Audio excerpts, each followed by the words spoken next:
The following podcast is brought to you by Pro Wrestling Connect, Australia's newest choice for event management and brand development specializing in pro wrestling. And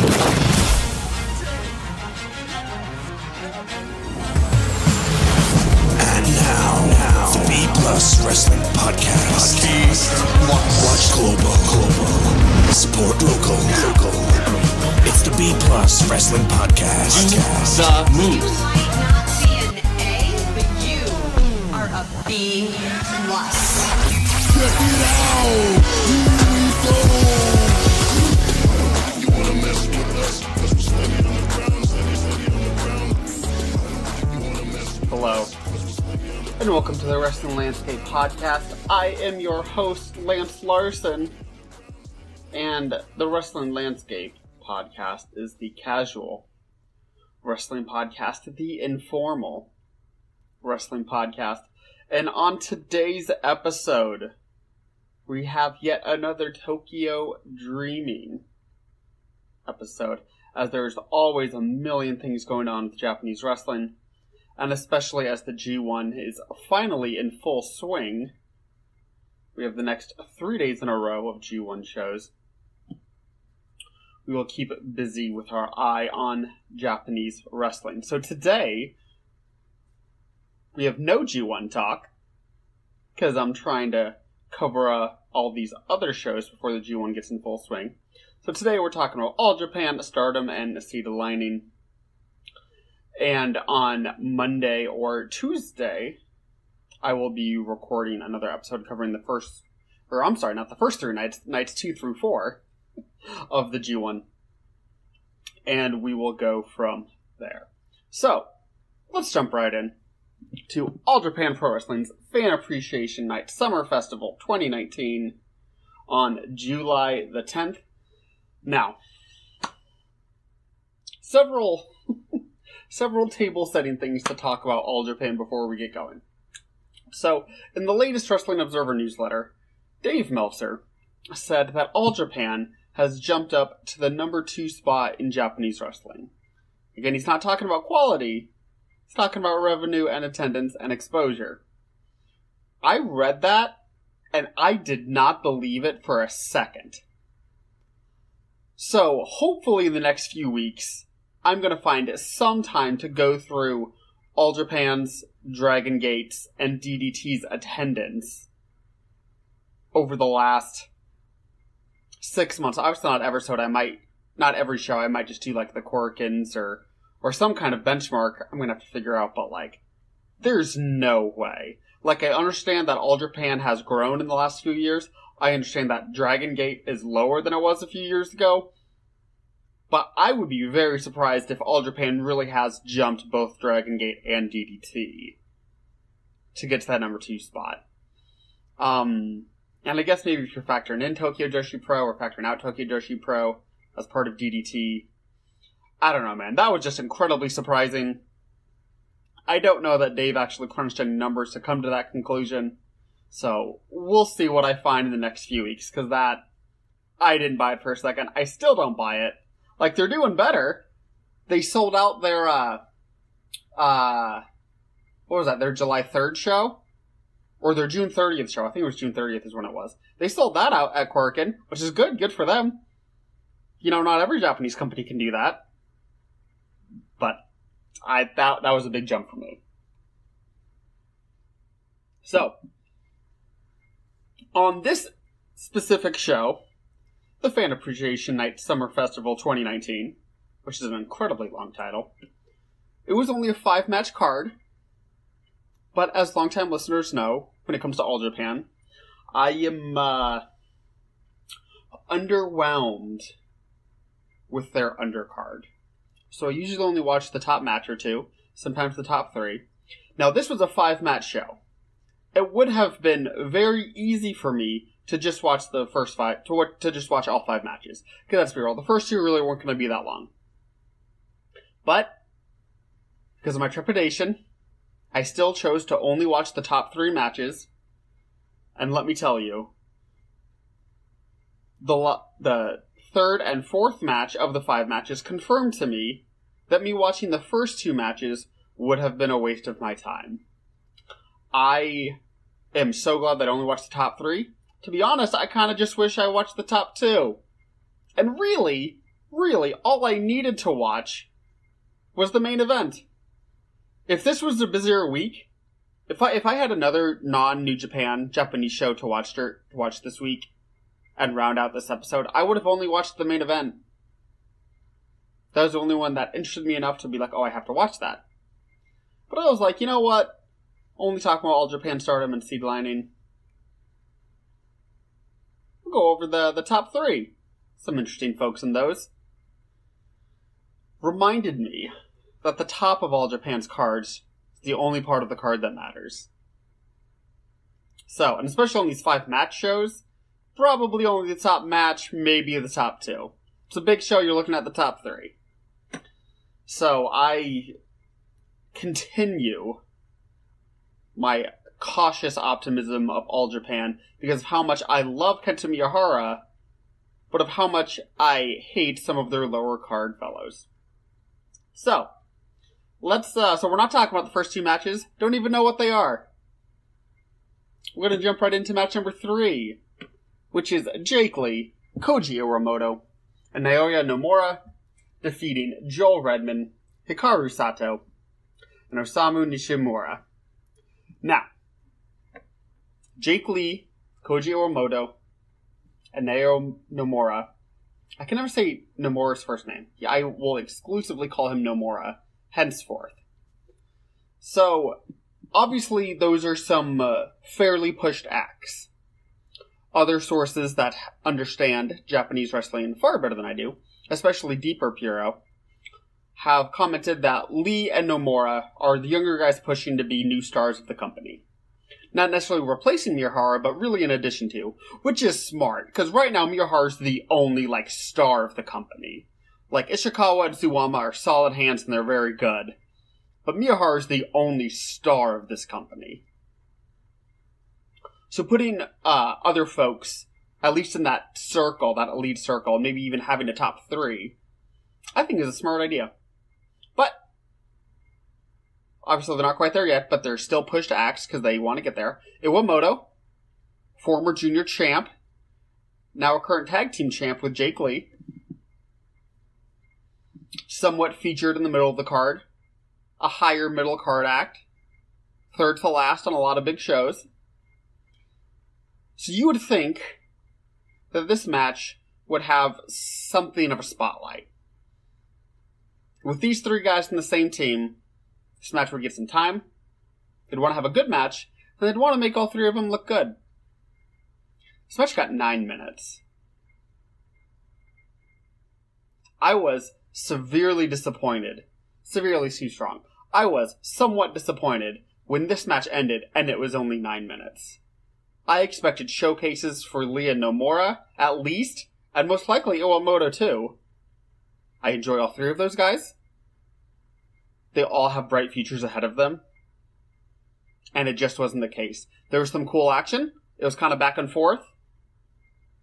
Decent work, some fun grappling, which I always enjoy, which you see a little bit more of in All Japan than in New Japan. But it never went anywhere. Didn't peak. Iwamoto just hit his judo throw for the finish and got the pin. Incredibly underwhelming. Now, I know it's the 3rd match on a 5-match card of a smaller show. But it's still Korakuen. For All Japan, that's one of their bigger venues. If we're being honest, All Japan's kind of small these days.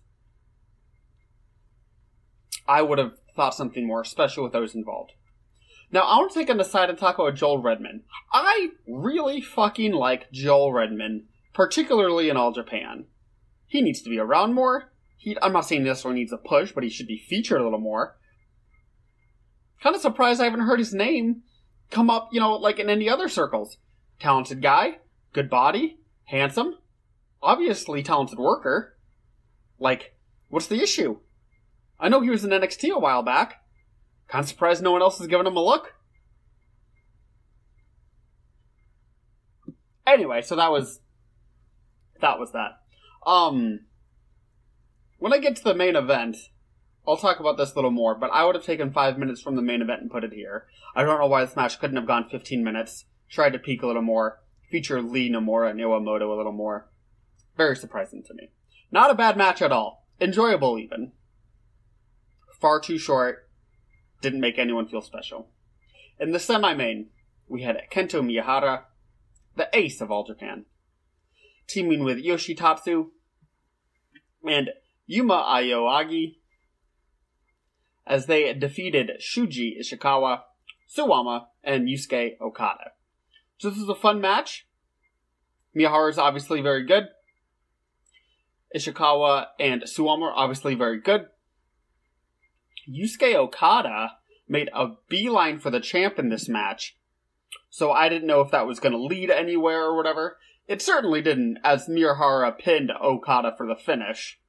So that's not going anywhere. But again, this was a nothing special match that went 9 minutes. No one was really featured or got over out of it. I thought because Okada was focusing on Miyahara so much that maybe Okada would pin one of Miyahara's teammates. You know, maybe get a title defense at a minor show down the line. Or at least a non-title singles match, something. Just get something out of this. Nope. Miyahara pinned him. And obviously, long-time listeners will know, I'm fine with the champ getting the pin in a tag match. Looking strong, getting wins. It's kind of what the champ should do. Like, I know it's not the 50s anymore, and it's not like you just want Luthez getting dominant-looking wins every time, but always fine with that. I don't know. Just nothing came out of it. Just a nothing special, fine, 9-minute, 6-man tag. Again, I would have taken 5 more minutes from the main event and put it here, and had this be 15 minutes as well, and have the main event been overall 10 minutes shorter. And we get to the main event, which was the match of the night, in my opinion. Obviously, I did not watch the first 2 matches. I would be baffled if they were better than this. It was Zeus going one-on-one with Ryuji Sai for the number 1 contender spot for the Triple Crown title on the line. This match was good. It was not great. I liked it, but nothing special. I think what we have learned about Zeus is that he is a good worker, and when he's with a great worker, he is certainly capable of having a great match. But when he's with someone that's at his level or below his level, like Sai, the match is going to be good, but not great. So Zeus is obviously talented, but he needs a great foil to have that great match. So, and I think, and I know that this is probably not something that maybe would have gotten over with the live crowd. Because you typically, you want the main event of a show, especially Korakuen show, to go 20 minutes, to feel like a main event, stuff like that. But, like I said, I would have taken 10 minutes off of this match, given 5 to the semi-main and 5 to the 6-man before that. So those matches have a little more oomph to them. And this match, I just would have made a 10-minute, because this match was just under 20 minutes.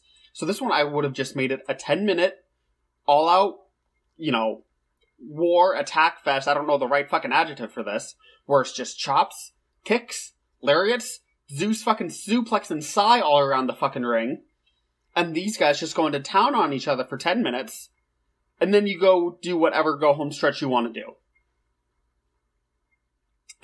That would have made this match far more interesting, because when these guys were throwing kicks and lariats and chops and suplexes, those are the most exciting times of the match, because obviously they're really throwing them. And by really, I don't mean they're throwing them, but I mean they're really putting some oomph into it. So that would have made this match much more exciting, in my opinion. And that way the previous matches could have had a little more to work with. So, what do I know? I'm just some dumbass American in the middle of Nebraska critiquing a B-level All Japan show. So does that time allotment matter? No. If this match was a star better, would it matter? No. Speaking of star better, I need to get on my Grapple app and rate these. Grapple app, by the way, you can go ahead and rate all of these matches. All of these from All Japan. Along with everyone else, and so that way we can get a mean average in what the wrestling community thinks about a certain match. Which is fun and interesting. I like that. So you should download the Grapple app. Grappl. Anyway, so all of these matches were fine to good, with the main event being the best, Zeus and Sai. But nothing special in any of them. Zeus won, by the way. I don't know if I even mentioned that, but Zeus is your new number 1 contender, and he will challenge Kento Miyahara for the Triple Crown Championship. Which, listen, that's obviously going to be a good match. But look at the last 18 months. This is their 3rd title match between these two. All Japan has a top of the card problem. Miyahara's obviously the ace, he's the star. They have a few guys right below him that can challenge him and have really good matches. Ishikawa, Suwama, Zeus. And Miyahara can even elevate some guys that aren't on that level, like Yoshitatsu. But guys, eventually, you start running out of fresh challengers for Miyahara. Lee and Nomura need to be made, and they need to be made soon. Now, if I'm All Japan, taking my time and making sure they get over properly is much smarter. I'd rather have some repeat main event matches that may feel a little bland going in, but end up being great because Miyahara's that good. And make sure Lee and Nomura get to the point that they need to get to. But I don't know if they need to sign a hot gaijin to come in and challenge. I know Meltzer had reported that Davey Boy Smith Jr. had chatted with All Japan. He'd be a fresh guy. I'd love to see him and Miyahara. Be a killer match. Might get some Western buzz. Couple more folks watching it. Not a ton, obviously, but I mean, hey, you're All Japan. Any All Japan TV subscriptions you can get is good. Slowly and steady build that buzz. And so I don't know if they just need a hot gaijin signing. Obviously, they want Lee and Nomura to get to where they need to get to. I don't know. They just need fresh faces closer to the top of the card. Not even necessarily more top guys, just people to challenge Miyahara. So we'll see. That was All Japan. I spent much more time on All Japan than I thought I would. Promotional consideration paid for by the following.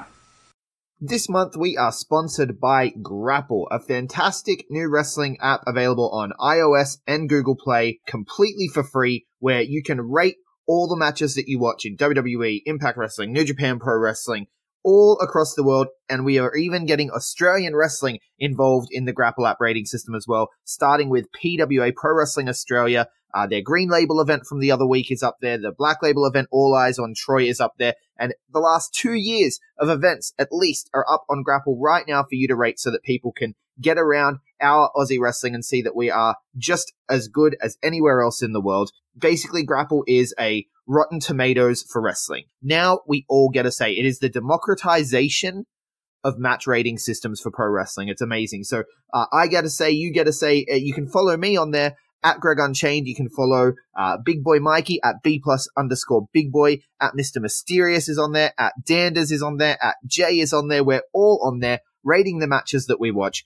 So follow us. We'll follow you back. Let's build this community and get as many Australian wrestling fans onto the Grapple app as we can. You can download it right now. It has over 30,000 matches on there going back to 1985, 15 promotions around the world. There's so much to do on the Grapple app. It's a great little community, so get around it. It's Grapple, GRAPPL.co, and it's for free on App Store and Google Play. Get around it. Hey everyone, just want to take a second to tell you about one of our new sponsors, Outbreak Nutrition. Outbreak Nutrition are creating supplements for survival, sharper minds, quicker reflexes, all the energy you need to take your performance to the next level, whether that be on the field, in the gym, on the gaming field. That's right, they have specifically designed gaming supplements as well to help you focus on those late night sessions. They even sell coffee, you guys, at Outbreak Nutrition. You can get coffee pods, you can get coffee beans, you can get supplements for the bedroom as well if you want to enhance your performance there. These are performance enhancing supplements for every aspect of your life, specifically designed by gamers for gamers to stay fit and healthy in the gym, to stay sharp and focused on the game, and to dominate in all areas of life. So check out OUTBREAKNUTRITION.com, and for being a listener of our podcast, they will give you 10% off your order when you enter the code B+. That is BPLUS at checkout. So make sure, if you want to stay on top of your game, if you want to take your performance to the next level, OUTBREAKNUTRITION.com, enter the code B+ at checkout. Hey guys, just a reminder, if you want to hear all of these wonderful B+ podcast episodes completely ad-free, make sure you head over to Patreon or Podbean, where we are the featured podcast this week. You can subscribe for as little as $1 a month up to $10 a month, where anything you want to help us with, it really helps out. It's going to help us grow the site. It's going to help us redesign some things, and everything that we get through this and through the advertising as well is all going straight back into the podcast so that we can get Aussie Graps out there for the rest of the world to hear about, for the rest of the world to see, so we can grow this mission of watch global, support local, and build indie wrestling. So if you want to be a part of that and get some really cool rewards like call-in shows, bonus episodes, ad-free like I mentioned, then head over to patreon.com/theb+ and subscribe today. Let's move on. Stardom. 5th anniversary in Takaoka on July the 7th. They go to Takaoka once a year, and this was their 5th year in a row doing so. Hence the 5th anniversary part of the name.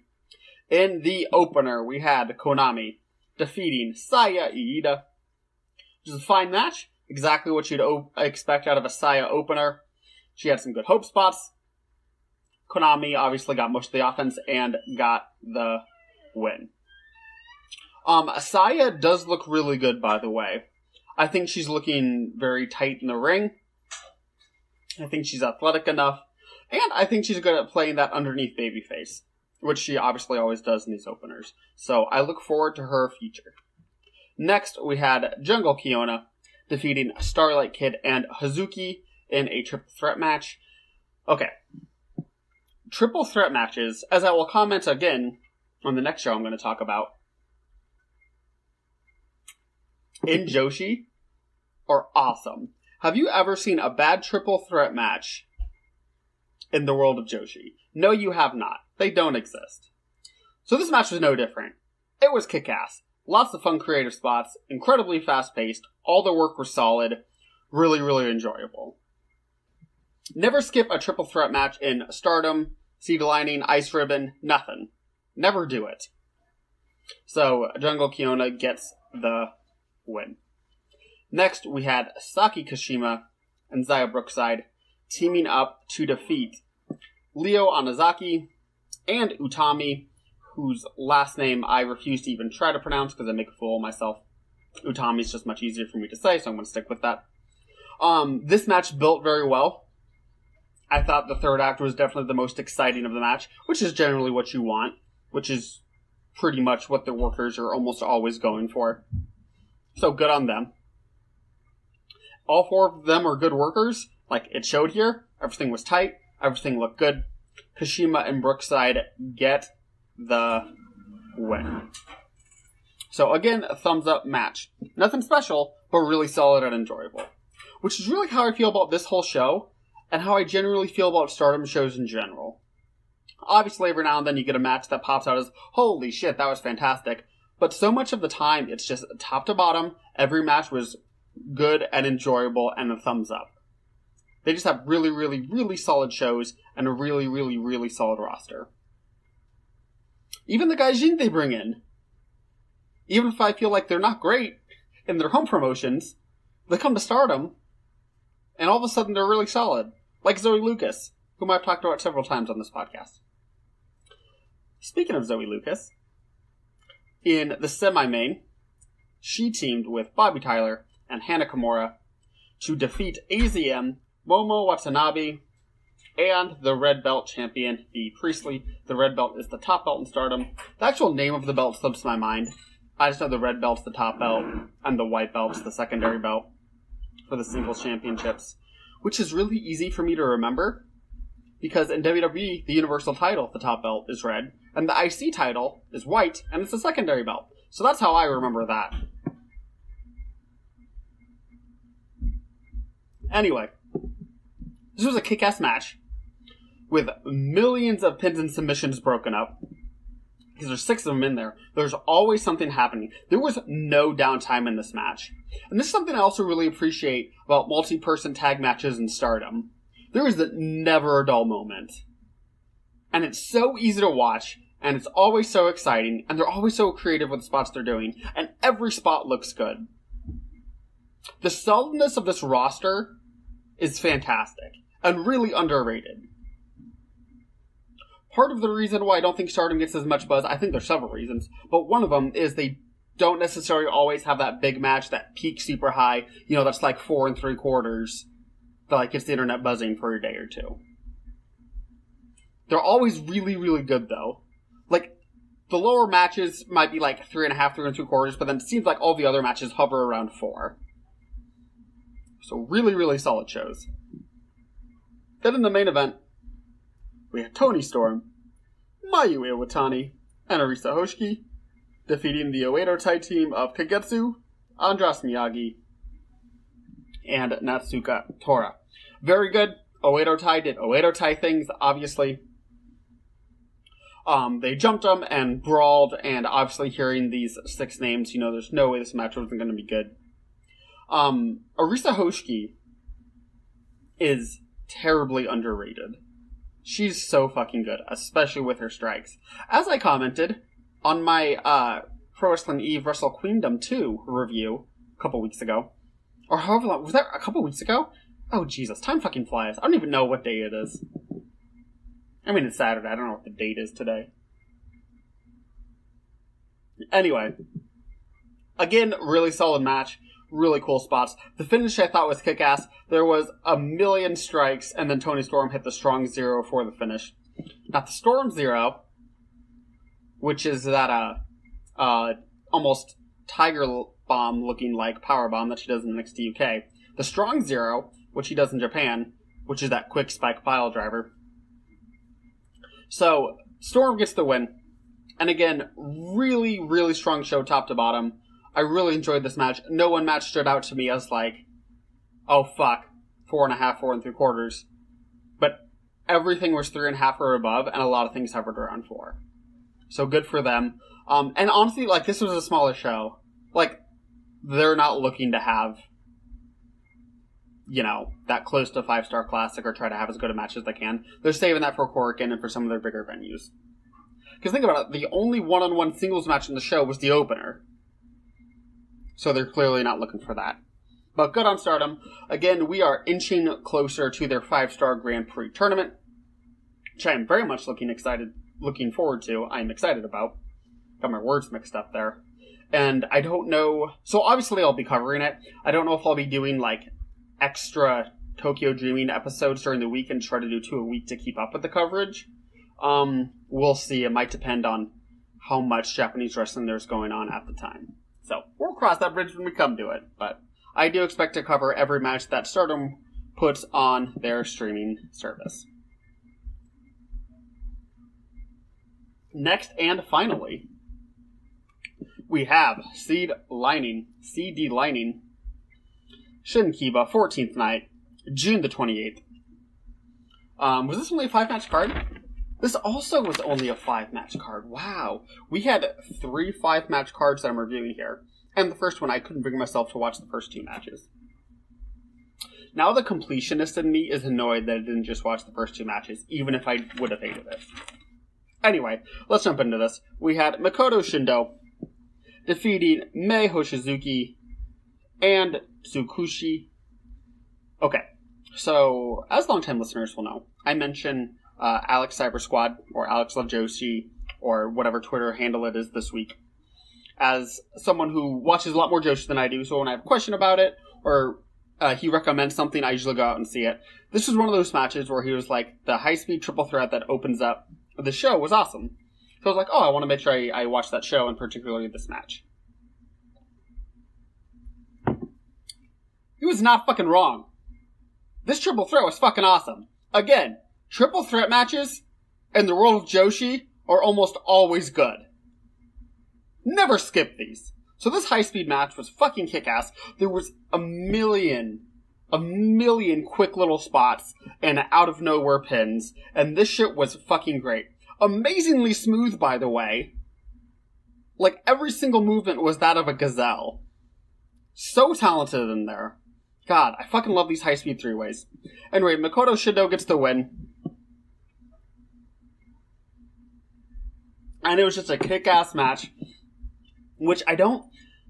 So, I'm fine with the term Spot Fest. I know some people think it's derogatory. I don't.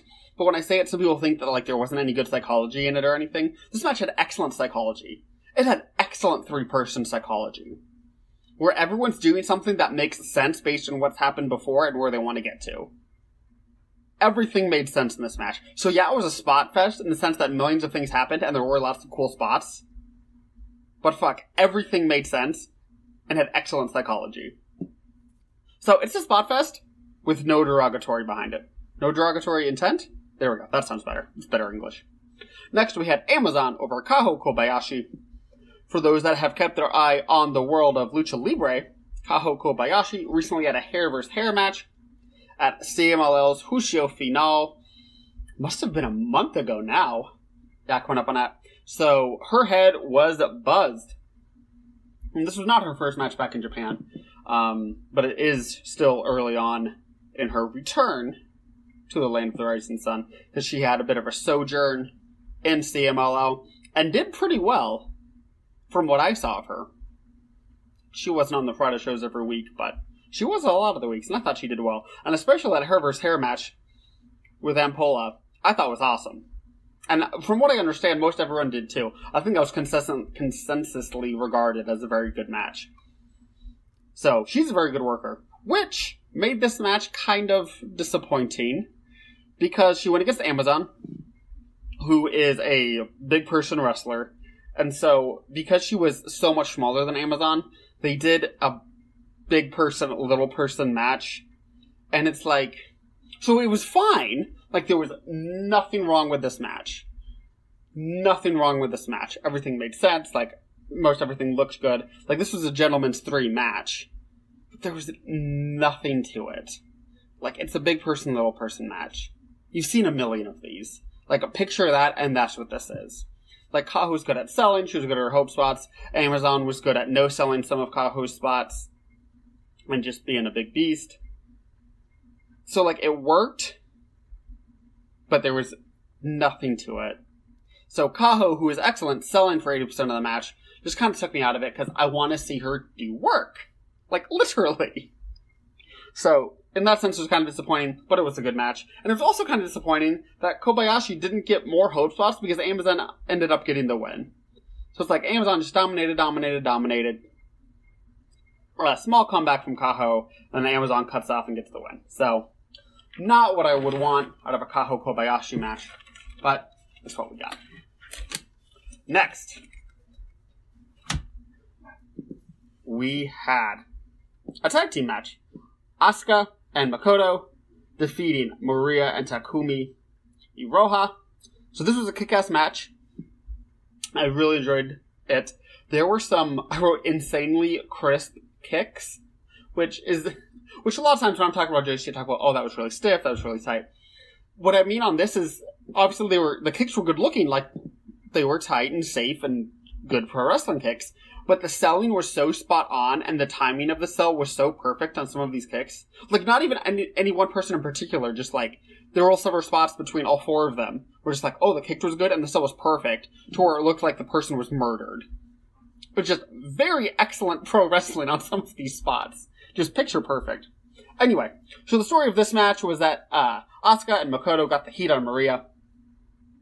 Maria specifically, when she came back, trying to get a pin on Asuka, and she had like 3 or 4 different roll-up scenarios as like hope spots, where you thought, Maria's, for those of you that don't know, Maria's kind of smaller and Asuka's kind of bigger, so that's why that dynamic worked. And so it's like, Maria, almost got the pin, almost got the pin, almost got the pin. So you're getting your hopes up for this smaller wrestler who was beat on, for God knows how long in the heat segment by this bigger wrestler, able to get her comeuppance and get that pin. But it didn't happen because in the end, Asuka ended up pinning Maria. So Asuka and Makoto get a strong one here. Iroha's obviously very, very good. Again, she showed that here. She certainly had her share of those crisp kicks I was talking about. She's excellent at that. So really good match. Thumbs up from me. Next. Did I talk about what I'm drinking on this episode?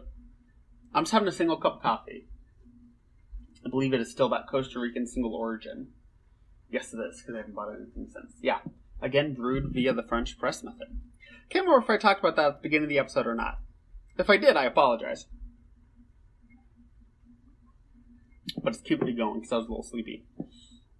Next, we had Arisa Nakajima and Ayami Sasamura go to a double countout with Nanane Takahashi and Ryo Mizunami. So, I know it's a double countout. I'm going to get to that in a second. But this really was a kick-ass match. Like, for real.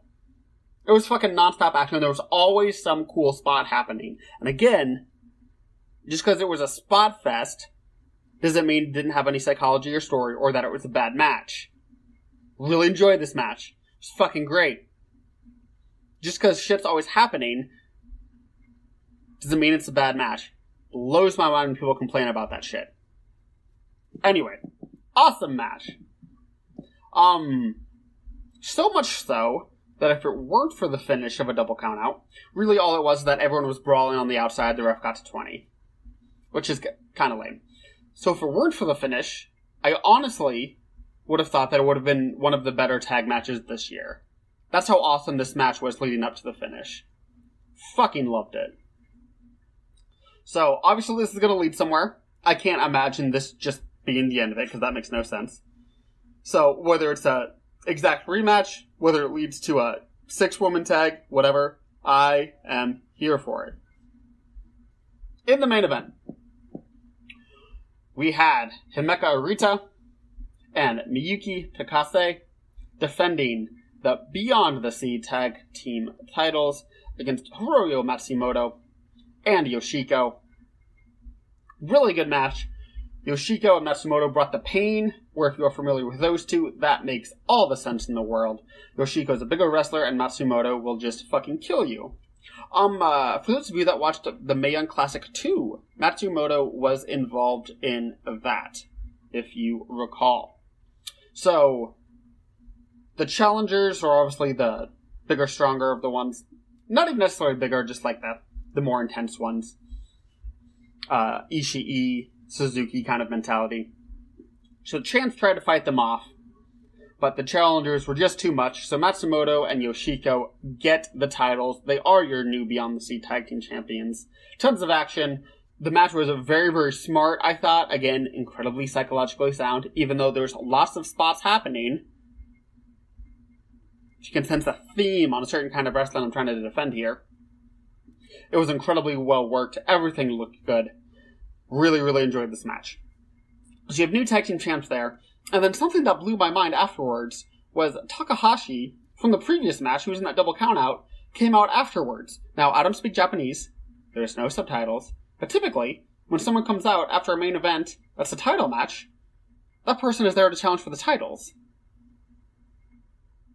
Takahashi just went to a double countout in the previous match. If that is indeed what happened, she came out to challenge for the tag titles, why the fuck did her team not just get a clean win? Her and Mizunami. Blows my mind. So I'm going to plead ignorance and assume that she was not challenging for the tag titles, that it was for something else that she came out, because I don't speak a lick of Japanese. So I apologize for my ignorance on that one, but obviously time will tell either way. But again, thumbs up show for me. The downer of the night was the Kaho Kobayashi versus Amazon match, and the highlight probably would have been the semi-main if it weren't for the finish. So go with the main event as my match of the night, with Matsumoto and Yoshika defeating Arita and Takase. So very good match. This has been a non-New Japan edition of Tokyo Dream, as my next one will be an all-New Japan episode talking about the 2nd through 4th nights of the G1 Climax for 29. So, thank you so much for listening. I have a cup of coffee to finish, so I'm going to do that and take